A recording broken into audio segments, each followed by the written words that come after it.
नाज़रीन गिरामी, पंजाब में होने वाले बाई इलेक्शंस के बाद मुल्की सियासी मंजरनामे पर छाई धुंध न सिर्फ छट गई बल्कि मंजर काफी निखर चुका है। एक बात वाज़ेह हो चुकी है कि इम्पोर्टेड हुकूमत और ज़बरदस्ती की मुसल्लत की गई हुकूमत के दरो दीवार लरस रहे हैं। शहरी इक़्तिदार में चहमगोइयाँ शुरू हो चुकी हैं कि हुकूमत अब गई कि तब गई। नवाज शरीफ ने भी असम्बलियाँ तहलील करने का ग्रीन सिग्नल दे दिया है।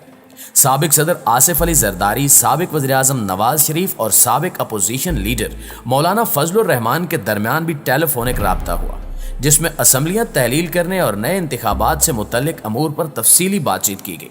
मजीद क्या क्या बातें हुई और क्या क्या अहम फैसले हुए, इन सब की तफसील भी आपसे आज की इसी वीडियो में शेयर की जाएगी।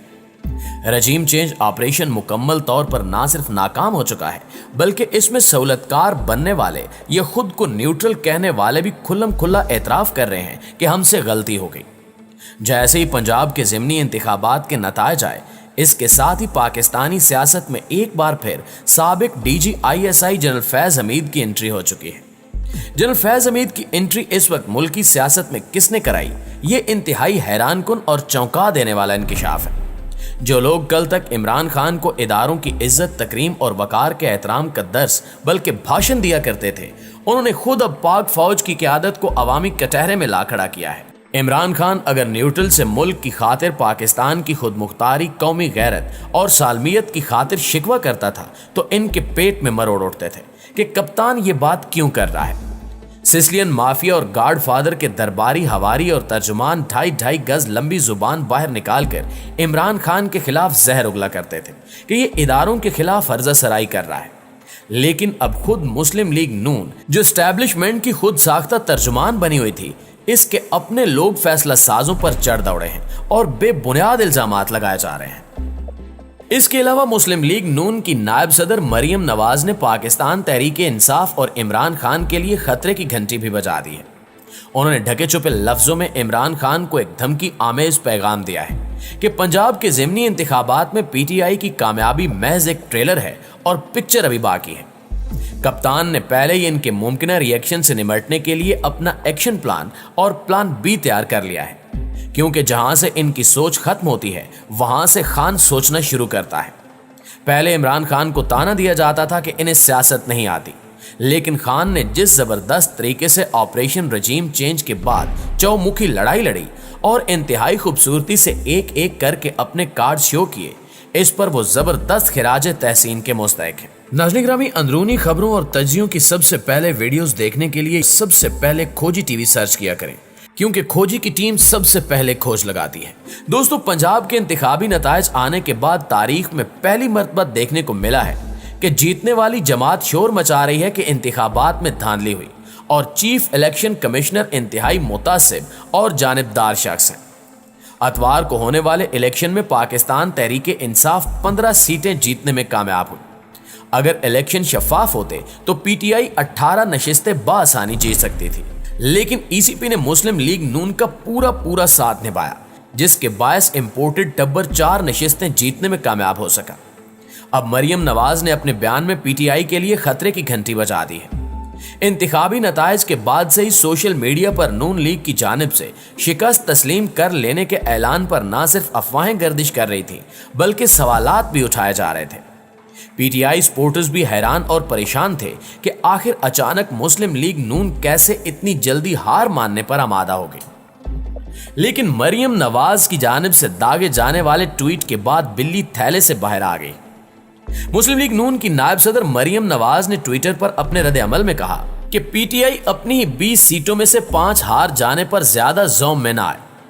अब मरियम बीबी अगर खुद थोड़ी सी तहकीक करने की जहमत कर लेती तो इन्हें पता चल जाना था कि ये तमाम 20 नशिस्तें PTI की नहीं थीं, बल्कि 2018 में तहरीक-ए-इंसाफ ने 10 सीटों पर कामयाबी समेटी थी।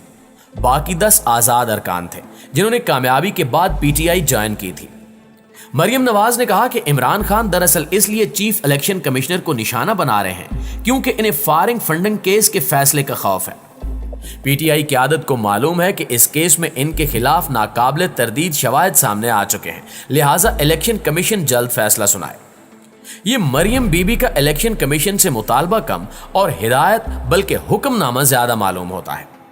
عمران خان پہلے ہی اپنے جلسوں میں الزام لگا چکے ہیں کہ چیف الیکشن کمشنر سکندر سلطان راجہ مریم نواز اور حمزہ شہباز سے خفیہ ملاقاتیں کرتے ہیں اور ماڈل ٹاؤن سے ملنے والے احکامات کی روشنی میں اقدامات اٹھاتے ہیں۔ پاکستان تحریک انصاف کے سر پر الیکشن کمیشن نے ایک تلوار مسلسل لٹکائی ہوئی ہے کہ کبھی بھی فارن فنڈنگ کیس میں پوری پی ٹی آئی کو اڑایا جا سکتا ہے۔ پاکستان تحریک انصاف نے ای سی پی سے اپیل کی تھی کہ ان کا کیس تمام سیاسی جماعتوں کے ساتھ سنا جائے، لیکن یہاں بھی جانبداری کا مظاہرہ کیا گیا اور دیگر جماعتوں کے خلاف کیسز کی سنوائی نہیں ہوئی، صرف پی ٹی آئی کے خلاف کیس کا فیصلہ محفوظ کر لیا گیا ہے۔ ناظرین گرامی، اتوار کے الیکشنز کے بعد مسلم لیگ نون کے قائد نواز شریف، پیپلز پارٹی کے شریک چیئرمین آصف علی زرداری اور جے یو آئی کے سربراہ مولانا فضل الرحمان کا ٹیلی فونک رابطہ ہوا۔ تینوں رہنماؤں نے پنجاب ضمنی الیکشن میں نون لیگی امیدواروں کی شکست کا جائزہ لیا۔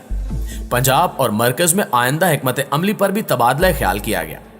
اتحادی رہنماؤں نے موقف اختیار کیا کہ عوام نے بڑھتی مہنگائی اور پیٹرولیم مصنوعات کی قیمتوں میں اضافے کا بدلہ لیا ہے، جبکہ اس ٹیلی فونک رابطے میں ذرائع کے مطابق میاں نواز شریف نے تسلیم کیا کہ اب حکومت میں رہنے کا اخلاقی جواز ختم ہو چکا ہے، لہٰذا بغیر کسی تاخیر کے ہمیں اسمبلیاں تحلیل کر کے نئے انتخابات کی جانب جانا چاہیے۔